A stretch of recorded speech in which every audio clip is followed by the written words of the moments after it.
Ser podcast. Las 7 de hoy por hoy. Ser podcast. Hola, buenos días. Queremos empezar esta mañana a esta hora con un dato económico que en realidad da la medida de un problema que está volviendo a crecer. El de los desahucios. En un trimestre se han producido más de 4.000 ejecuciones hipotecarias en este país. Han crecido un 40%. La inflación, el freno que ha dado la compra y la venta de viviendas, la subida de los tipos de interés, ha hecho todo junto que se esté disparando el porcentaje de desahucios, sobre todo desahucios de personas físicas. El dato nos lo va a ampliar ahora Javier Ruiz. Buenos días. Buenos días. El que fue sonido de la crisis de 2012... vuelve a dispararse ahora. Según los datos de registradores y notarios, los desahucios han aumentado un 39,7% en el último trimestre. Son 4.076 ejecuciones hipotecarias, 4.076 desahucios en un solo trimestre. Es verdad que la cifra es la cuarta más baja de la historia, porque venimos de niveles muy bajos, pero es preocupante el enorme aumento y, sobre todo, entre quién está cundiendo. Suben especialmente personas físicas. El número de personas desahuciadas, de porcentaje el total, es el mayor de la serie histórica, casi un 90%, frente a un 10% de empresas desahuciadas. Esto en 4 regiones muy concretas. Andalucía, Comunitat Valenciana, Cataluña y Madrid acaparan 3 de cada 4 desahucios. ¡Vosotros también! ¡Tenéis familia! ¡Vosotros también! Y la mayoría de ellos son españoles, el 90%. El resto de nacionalidades, fundamentalmente quienes más apuros económicos tienen: marroquíes, ecuatorianos, rumanos, ucranianos y colombianos. A todo esto, hoy se acaba el plazo para que la banca y las energéticas paguen el nuevo impuesto que aprobó el Gobierno para sus beneficios extraordinarios. Irene Ayala, buenos días. Hola Sastre, buenos días. La semana pasada la Audiencia Nacional rechazó suspender de forma cautelar este impuesto temporal, como pedían algunas entidades, así que tendrán hasta hoy para pagar el anticipo del 50% sobre este nuevo gravamen. También hoy se van a reunir todos los actores de la cadena alimentaria por la subida del precio de los alimentos. Ha tardado 50 días en convocarse esta mesa después de comprobar que hay productos que no han bajado después de la rebaja del IVA o no han bajado al mismo ritmo. Y también hoy está previsto que llegue a Madrid una delegación de eurodiputados para evaluar el uso que está haciendo España de los fondos de recuperación europeos. Así es como empieza la semana en la que fuera de España la noticia sigue estando en Ucrania. Zelensky and the Ukrainians have a lot of applaudissement and not enough ammunition. We need now to do the same like we've done during the pandemic. A solo 4 días del primer aniversario de la invasión rusa, Europa se vuelca una vez más con la resistencia ucraniana y con la compra de armas. Y tanto Ursula von der Leyen como Josep Borrell han sido tajantes en la conferencia de seguridad de Múnich. La Unión va a seguir incrementando su ayuda militar a Zelensky y la presidenta de la Comisión apuesta además por lo que acabamos de escuchar, la compra conjunta de armas, tal y como se hizo en su momento con las vacunas contra la COVID. La pregunta que queda ahora en el aire y que deberán abordar hoy mismo los 27 miembros de los ministerios de exteriores de cada país de la Unión es qué cantidad de armas se van a enviar a Ucrania y de qué tipo. Por ahí es por donde va a seguir el debate. Zelensky no renuncia a su petición de cazas. Y sobre el terreno, Rusia sigue redoblando la presión.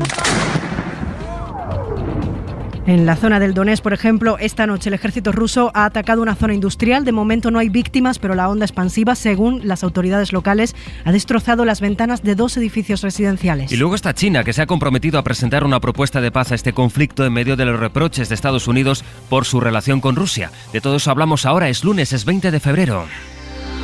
Esa tensión precisamente entre Washington y Pekín que ha escalado un par de peldaños este fin de semana, sobre todo después de la entrevista que dio anoche el secretario de Estado de los Estados Unidos, Antony Blinken. Y ahí él hizo una denuncia clara. Según Blinken, China tiene un plan para apoyar a Moscú con armas letales. Corresponsal en Washington, Sara Canals, buenos días. Buenos días. El secretario de Estado, Antony Blinken, ha estado advirtiendo durante este fin de semana sobre la posibilidad de que China apoye militarmente a Rusia. China is considering providing lethal support to Russia in its efforts in Ukraine. Tenemos información que nos preocupa y que prueba que China está barajando proporcionar apoyo letal a Rusia. Blinken ha precisado que hay toda una gama en esta categoría, desde la munición hasta las propias armas. Lo ha dicho además en distintos canales de televisión americanos y tras reunirse en Múnich con el máximo responsable de la política exterior de China, a quien asegura haber advertido que de ser así supondría un grave problema, un toque de atención que se produce en un un momento en el que las relaciones entre China y Estados Unidos no están en su mejor momento, a raíz del globo chino que sobrevoló Norteamérica y a pocos días también de que se cumpla un año de la invasión. De hecho, hoy por la noche el presidente Joe Biden embarca hacia Polonia para seguir este aniversario junto con sus aliados y desde allí se prevé que anuncie más ayudas para Ucrania y más sanciones contra Rusia. Estamos en el seno del gobierno continuamente hablando, continuamente dialogando. El Partido Socialista está en dar solución a este problema. Lamentablemente e incomprensiblemente, el PSOE no quiere sentarse a negociar. Aquí está el Partido Popular para tender la mano, insisto, pero ojo, nuestros votos no van a valer para que Sánchez mercadee con Podemos a cambio de cesiones con la modificación de la ley. El debate político en nuestro país sigue atascado en lo que acaban de escuchar, en la rectificación, en la reforma de la ley del solo sí es sí. La parte socialista del gobierno, como decía el ministro Bolaños, asegura que la comunicación con la otra parte, con Podemos, es fluida, pero Echenique lo niega. Y fuera de ese círculo está el Partido Popular, que le sigue ofreciendo sus votos al PSOE para reformar la norma que impulsó Igualdad. Mañana Pedro Sánchez y Alberto Núñez Feijóo se van a volver a enfrentar en un cara a cara en el Senado, justo en la misma semana en que se cumple un año de la caída de Pablo Casado. Lo previsible es que Feijóo esquive ese tema todo lo que pueda y que se centre en la ley del solo sí es sí. Hoy, por cierto, llega a España otra delegación, les decíamos al empezar. Hay una delegación de eurodiputados que va a estudiar el reparto de los fondos comunitarios contra el COVID. Pero hay también otra delegación de, en este caso, eurodiputadas para analizar lo que está sucediendo con la reforma y con la ley del solo sí es sí. Mariola Lourido. La visita de las europarlamentarias de Igualdad estará marcada por toda la polémica con la ley del solo sí es sí. Ya era inicialmente una de las leyes a analizar por la delegación, pero las bondades de la norma han quedado empañadas por las grietas penales que han permitido al menos 500 rebajas de condenas y 48 excarcelados. Se reunirán con las dos ministras implicadas por separado, hoy con la de Justicia Pilar Llop y mañana con la de Igualdad Irene Montero. Sigue partido el puente de diálogo entre ambas. En los 3 días de visita, las eurodiputadas se van a reunir también con asociaciones de mujeres, con representantes de la Judicatura y diputadas como la presidenta de la Comisión de Igualdad, Carmen Calvo, que arrastra su polémica por su rechazo a la ley trans. Y en Cataluña, hoy lunes se retoma el juicio contra la expresidenta del Parlamento, Laura Borràs. Hoy está previsto que el interrogatorio sea el de los dos acusados por esa presunta adjudicación de contratos a dedo. Deben declarar los supuestos beneficiarios de esos contratos y lo que digan le puede complicar el juicio a Borràs porque los dos han negociado un pacto con la Fiscalía para incriminar a la líder de Junts, todavía líder de Junts, a cambio de una rebaja en sus penas. Radio Barcelona, Sergi López, buen día. Hola, buen día. La sesión de hoy servirá para materializar ese pacto al que los dos acusados han llegado con la Fiscalía. El primero en romper el silencio será Isaías Herrero, que cobró 330.000 euros de contratos a dedo mientras la líder de Junts dirigía la institución de las letras catalanas. Durante el interrogatorio comprobarán si a preguntas de la Fiscalía confirma que Borràs era quien daba las instrucciones sobre cómo trocear contratos y elaborar facturas falsas. Después declarará Andreu Pujol, acusado de ayudarlos a hacer presupuestos comparsa. Antes el juez deberá decidir si aparta o no unos correos electrónicos que incriminan directamente a Borràs. Y en la Audiencia Nacional hoy también se retoma un juicio, en este caso el de la Gürtel contra Francisco Camps. Este lunes está previsto que declare el Bigotes, Álvaro Pérez, que el que fuese su amiguito del alma según las escuchas policiales. El Bigotes declara hoy después de pactar con Anticorrupción para señalar a Camps como responsable de la trama. Lo iremos siguiendo y después del escándalo por los problemas de diseño de los trenes que iban a renovar la flota de cercanías y media distancia en el Cantábrico, recuerden que no cabían en los túneles, hoy la ministra de Transporte se va a reunir con los presidentes tanto de Asturias como de Cantabria para hablar del asunto. Radio Santander, María Gutiérrez, buenos días. Buenos días. Revilla pedirá la gratuidad de las cercanías como compensación y reclamará más unidades sin que ello suponga retrasos del contrato. Abogará porque se lleve a cabo en una parte. Voy con la intención de ser muy duro con el Ministerio de Transportes, con la incalificable chapuza que han hecho. Esto ha de tener compensaciones y alguna dimisión que vamos a pedir también en esa reunión. El presidente de Cantabria quiere también que la construcción de los trenes comience en otoño y que la entrega se realice de manera parcial a partir de mediados de 2025, a medida que los vehículos estén construidos. El Tribunal Supremo ha confirmado la condena a un hombre que encerró en un sótano a una menor tutelada por la Comunidad de Madrid. La chica tenía 15 años cuando fue retenida por este agresor. Pedro Jiménez. El Supremo ha confirmado la condena de 6 años de cárcel a un hombre que encerró y maniató en el sótano de su tienda a una menor tutelada utilizada por la Comunidad de Madrid para recuperar el ordenador que le habían robado. La niña consiguió soltarse, llamar al número de emergencias desde un móvil y esconderse con un cuchillo. Cuando regresó a la tienda, el acusado la redujo y la volvió a bajar al sótano, atándola con cables y cinta aislante. En ese momento le pilló la policía. El acusado reclamó anular el juicio porque la víctima no pudo ser localizada, pero el Supremo dice que su declaración en fase de instrucción es prueba preconstituida. La menor se fugó aprovechando una visita médica y el tribunal preguntó sin éxito a instancias de menores y a la madre biológica. Dice la sentencia que no puede exigirse una localización universal que haga paralizar una celebración de un juicio. Y vamos a cerrar en Venecia porque los turistas se han encontrado con una imagen que no esperaban. Varios rincones de la ciudad que se han quedado prácticamente sin agua. Joan Solés. La sirena de alarma de agua alta en Venecia se activa cuando la marea meteorológica o astronómica es superior a 1 metro y que a menudo, con marejada incontrolable, inunda plazas y canales para fastidio de los comerciantes.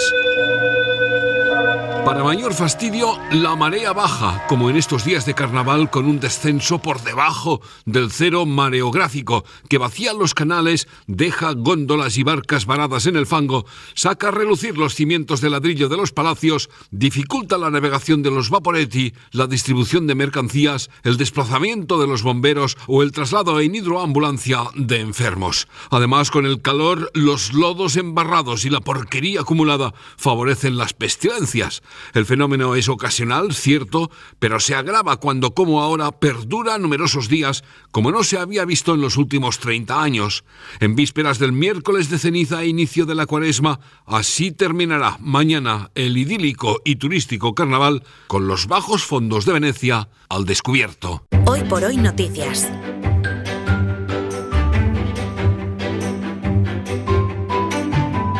Ser podcast.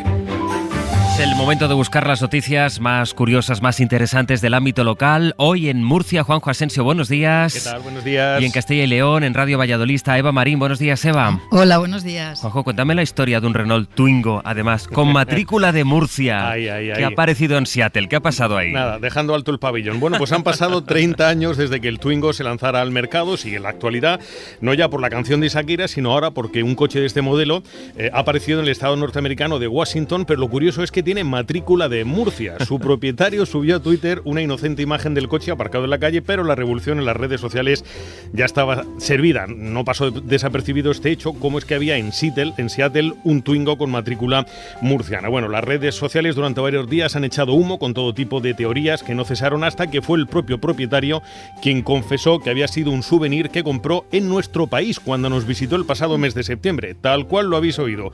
Un amigo suyo que vive en España fue el que compró el Twingo con matrícula de Murcia BD del año 94, para más señas, y lo envió por barco hasta San Francisco, donde lo recogió y se lo llevó a Seattle recorriendo con él toda la costa oeste. No sé, pero a mí el cuerpo me pide, no sé cómo lo verás tú, Sastre, si algún día voy a Estados Unidos, no lo he hecho todavía, como souvenir me podría traer un Ford Mustang, el original del 64. Desde luego, pensé que ibas a decirme, hacer una foto con el Twingo con matrícula de Murcia. Bueno, también. Tiras un poquito más alto. Sí. Ahora, el amigo que lo compró vive aquí en nuestro país. Si nos está escuchando, por favor que nos llame, porque es digno de ser entrevistado para que nos cuente y que nos mande otro. Claro, efectivamente. O sea, no es un señor de Murcia que viva en Seattle, sino que alguien que lo ha enviado allí con matrícula de Murcia. Correcto. En fin, Eva, en la provincia de Segovia, un llamamiento de los ayuntamientos a una finca del Marqués de Quintanar, porque sus reses dicen que están sueltas y que están causando, bueno, voy a decir desperfecto, pero también algún susto. Sí, más que uno. Son 4 ayuntamientos los afectados y muestran su preocupación por esas constantes y reiteradas faltas de control de las reses bravas de la ganadería del Marqués de Quintanar. Estos alcaldes exigen un control férreo de ese ganado que pone constantemente en peligro a vecinos y visitantes. La última vez fue en el traslado de esas reses bravas de una finca a otra, cuando se avistó ganado suelto por el pueblo segoviano de Brieva, donde los vecinos ni siquiera pudieron salir de sus casas ante el riesgo de ser atacados por las reses bravas del Marqués. No es la primera vez que ocurre y por eso los ayuntamientos de esta zona están luchando ahora porque se establezca un marco legal desde la Junta de Castilla y León, ya que no existe ni una normativa de vallados ni de movimiento de reses. La última vez, por ejemplo, estuvieron pendientes la Guardia Civil, el Seprona, de 30 reses que se habían acercado hasta el cementerio del municipio. Y es noticia allí en Castilla y León estos días, Eva, que no se va a entregar por primera vez la medalla de oro de las Cortes después de 40 años por los desacuerdos con Vox. Sí, es la primera vez además que esta celebración es organizada por Vox al obtener la presidencia de las Cortes tras las elecciones autonómicas. Una celebración que se va a quedar en acto institucional porque ese motivo principal, que es la entrega de la medalla de las Cortes, pues no va a tener lugar. Y no será por falta de propuestas, que ya en julio el grupo mixto propuso al joven zamorano Jesús Ángel Orellana, que falleció tras ser apuñalado por defender a una menor de la agresión de su expareja. Al final, el presidente de las Cortes, Carlos Pollán, en la mesa celebrada el pasado jueves, proponía la medalla a la unidad de intervención de la Guardia Civil. No habrá entrega de la medalla porque no ha habido consenso, pero no porque no estén en contra de que se la den a la Guardia Civil, sino por las formas que ha seguido el presidente de la Cámara. Y una iniciativa, Juanjo, que en este caso vemos en Águilas, aunque la estamos viendo en otros municipios también. Sí, aquí el consistorio aguileño, dentro de los carnavales, en su estrategia contra las agresiones sexuales, quiere evitar los casos de sumisión química. ¿Y cómo lo está haciendo? Bueno, pues repartiendo estos días de fiesta entre las mujeres unas tapas reutilizables que pueden poner a sus bebidas, a sus copas, para que nadie se aproveche y le eche ningún tipo de sustancia aprovechando un descuido. No es que se haya dado ningún caso de este tipo en la localidad, pero bueno, cualquier precaución sin duda alguna es poca. Desde luego. Juanjo, Eva, muchísimas gracias. Hasta luego. A vosotros, un abrazo.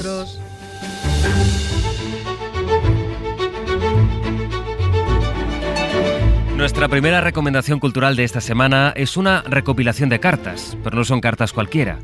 Son las últimas que le escribió Benito Pérez Galdós a 3 mujeres. La recomendación, la propuesta, nos la hace hoy Pepa Blanes. Más allá del momento cotilleo, los libros de cartas de autores y autoras ofrecen muchos datos de la obra y la vida de esos escritores. Por ejemplo, recomendamos el último libro que recopila las cartas de Pérez Galdós. Son las misivas que envió los últimos años de su vida a 3 mujeres: Emilia Pardo Bazán, a su hija, y a Teodosia Gandarias, su última pareja. En esta extensa correspondencia que Galdós dirige a María, su hija, con Lorenza Cobian, a Teodosia Gandarias, su última ilusión, y a otras personas importantes de la vida del escritor, nos encontramos con un Galdós humano, cariñoso, generoso, siempre preocupado por sus seres queridos y sobre todo preocupado por esa realidad social que le ha tocado. Adelina Batllés se ha encargado de recopilar estas misivas que muestran a un Galdós feminista y ofuscado en reformar el teatro español, centrado en obras como Celia en los infiernos o Electra, con una apuesta socialista para cambiar España como país. Toda esta correspondencia tiene como telón de fondo su teatro. Su producción teatral aparece claramente reflejada en esta. Y en las cartas a Pardo Bazán se constata la relación entre ambos con un viaje que los dos realizaron por Europa. Para no perderte ningún episodio, síguenos en la aplicación o la web de la SER, Podium Podcast o tu plataforma de audio favorita. Cadena SER. La radio.